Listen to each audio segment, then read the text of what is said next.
Margot Griswold. Good morning, commissioners. Thank you for allowing me to speak again. Margot Griswold, as a restoration ecologist with over 25 years experience in Southern California, I want you to know I support a project in the Ballona Wetlands to preserve, enhance, and restore historic habitats. However, currently, a coherent alternative that examines true restoration with reestablishment and rehabilitation of habitats is and always was missing from this discussion and this process.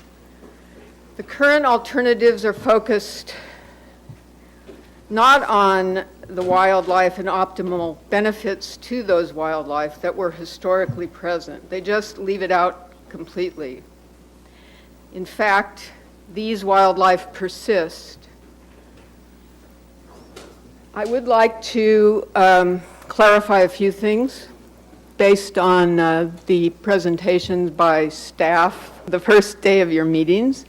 Dr. Stein was talking about the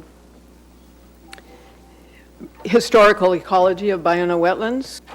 Also, he left out this important information from the classification of California estuaries based on natural closing patterns. Dr. Dave Jacobs, Eric Stein, and Dr. Travis Longcore as authors. Also, Dr. Longcore is author of the historical ecology. There's some important aspects I'd like to clarify, although Dr. Stein did mention that historically Ballona Wetlands closed was not a full tidal coastal wetland. This is an important fact for the commission to understand. If you notice this T-sheet, you do not see any tidal, or there are few tidal marsh channels evident. And this suggests, and I'm quoting from the classification document published in 2011, suggests that the tidal condition in the system have not been a pervasive impact on the system, as would be the case in a perennial tidal marsh. So this is science that's being glossed over. And why is that? I hadn't thought to bring it up again because people proposing the project, when I've spoken in the past from 2012 through now, when we're together speaking in tandem, they will say, oh yeah, no, Margot, it's not a restoration. We're doing these things. But for the commission, it's very important to understand because you only allow the degradation and impact of wetlands if it is for restoration. I am past president of the California Society for Ecological Restoration, and here are our definitions. These are definitions shared by national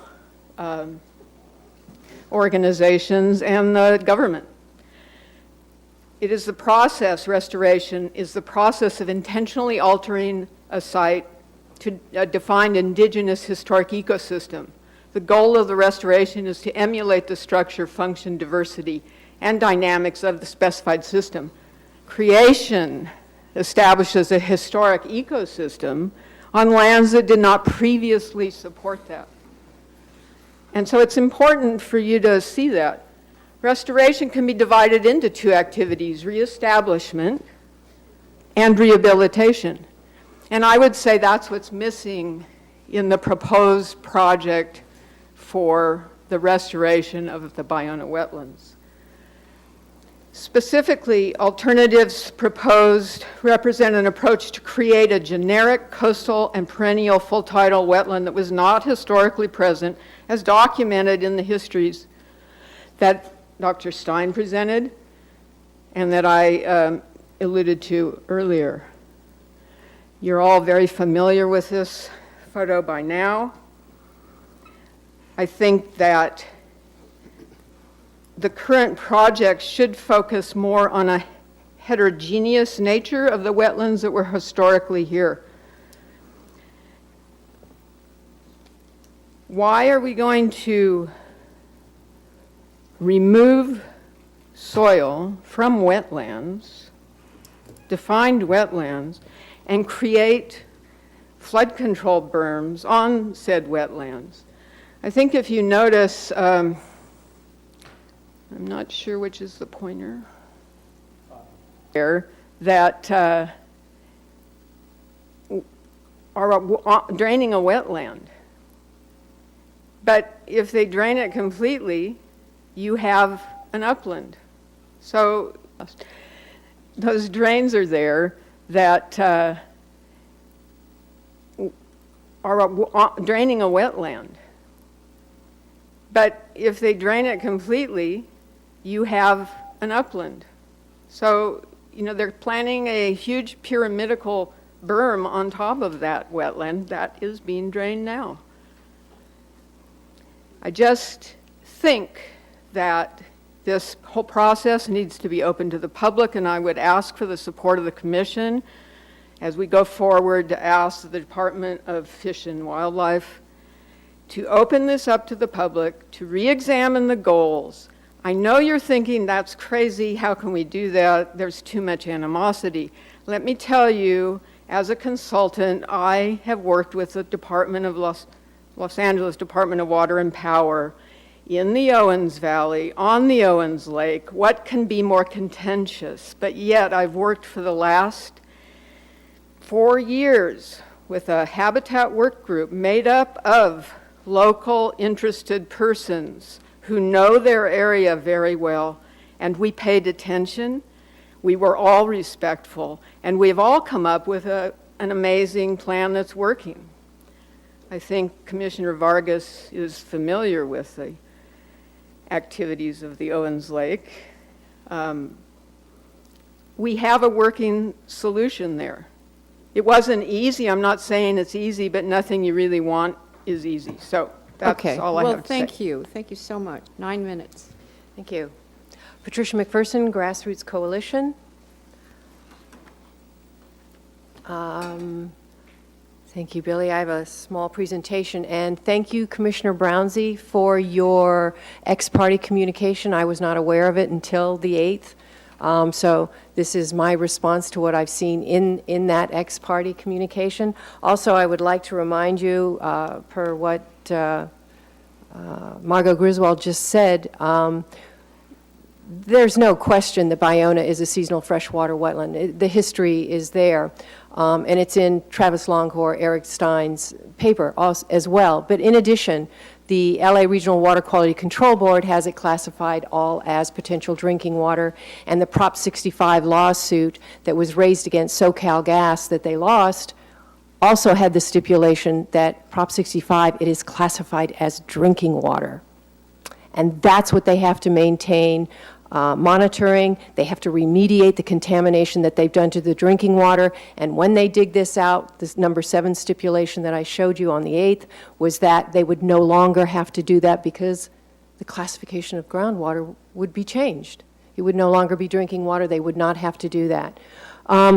Getting to the ex-parte communication, thank you so much for how well you defined who you talked to here, which you had a conversation for about an hour and a half with members of the Department of Fish and Wildlife. Regarding the freshwater marsh, they explained to you that the marsh is not part of Ballona Wetlands, but rather leased to another property owner by the State Lands Commission. While that is what they have said, the settlement agreement that this commission was a part of was again updated in 2006, as I showed you. This commission never switched to the Ballona Conservancy. It stayed with the Ballona Wetlands Foundation, which included the State Lands Commission. So that's an unresolved issue that we would like to see resolved here. The property owner leased to another property owner, that's Playa Vista. In that settlement agreement, the Coastal Conservancy is supposed to provide the money to service this marsh management. It does not say in there that it's to be Playa Vista, that's the manager. We need an independent manager. This developer has all their interests at stake, obviously, at removing the water. I mean, you know by now that I've been involved with the gas issues there. We have a whole new gas mitigation system there. They have lowered the groundwater there by about 20 feet, according to the Water Board. They throw all that water away into the sanitary sewer. Why are we allowing that to happen? And we also know that they are diverting the fresh water. As it says here, that Fish and Game, thank you, that they are talking about ongoing efforts to coordinate. But this has been going on since the Department of Fish and Wildlife garnered the land in 2003. They knew this. So did the Bay Foundation and the Coastal Conservancy, who were the authors of the DEIR. None of this information is included in the DEIR. The public has no idea. The public has no idea, and neither does the Bay Foundation, apparently because they haven't done their homework on Playa Vista, which is the adjacent site, which in CEQA, you do the adjacent effects. And again, the DEIR has no actual hydrology study. There is only a hydraulic study that shows you what is the water coming down that channel, should they remove the levees, and how is it going to scour. But the hydrology was never inculcated into that DEIR, which is why it's so flawed, and why we are here is trying to stop having to do a lawsuit and to not take the time. I believe Edith Reed yesterday said, I don't care whether it's freshwater or saltwater, just get to it. And I agree from that standpoint, and from Andrew Willis, who said that if they are harming Ballona by taking away the water, then we can do something, meaning the commission. Well, so can the department. The Department of Fish and Wildlife told you that they have no control over that water, but they do, because they have a stream bed alteration agreement. Even the 2006 settlement agreement disallowed any harm to Ballona or that freshwater marsh. So we have a system that's designed to overflow, but they're not allowing that overflow to occur, which you saw in the videos. Fish and Wildlife does play a role in that. They can speak, as can this commission, as we are asking. And we needn't wait for a DEIR to deal with any of that. We simply need to say, quit diverting the water. Let this water return to Ballona. And all of those spider maps that I showed you of all of the groundwater being taken out from under Playa Vista and thrown away into the sanitary sewer, their EIR specifically states they're to bring the groundwater to the surface, cleanse it, and reuse it on site to recharge those underlying aquifers. And that's just not being done. But as the commission, you can act on that, according to Andrew. And we know that the commission has already said that the illegal drains were harming Ballona. So by extension of that, it equates to this is far much more water that's being diverted and taken away from Ballona. So let's have it back, and let's have it back now. And let's get a hydrology analysis on this site also, which we can talk about that later, but these are action items that we can deal with now. I think I just went over what was in the drains. Oh, they talked about significant damage that would occur with result of those. Well, you know, and Commissioner Peskin, you brought this up first. I mean, originally when they put that main drain in, they had to dig that up. They had to do the archaeology studies and everything then. So what's going on that they're telling you that this has to be done? As a matter of fact, if you look at the photo in the lower right there, that hole is a photograph from Edith Reed that she gave to the Coastal Commission when this issue first arose. Well, who dug that out? Why do we have no mention of that huge hole that apparently department is saying that this is such a monstrous thing to do to get rid of those pipes, and yet someone's already digging there and we never even learn about it, and I still don't know. I found this picture and thought, what the heck is that?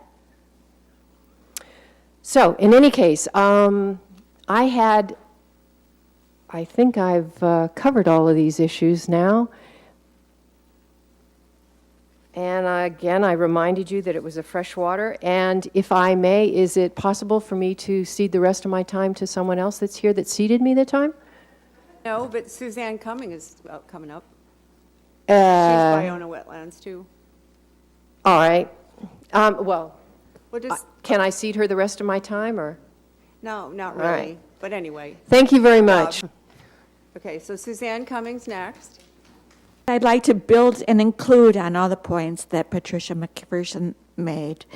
My name is Susanne Cumming. I'm a resident of Mariners Village, and Marina del Rey, where many great blue herons live that hunt for food in the Ballona Wetlands. I'm an attorney, and I'm concerned about the integrity of the DEIR. First, the DEIR may have been provided to your fine staff was paid for. It was funded by those entities that want to bulldoze the wetlands.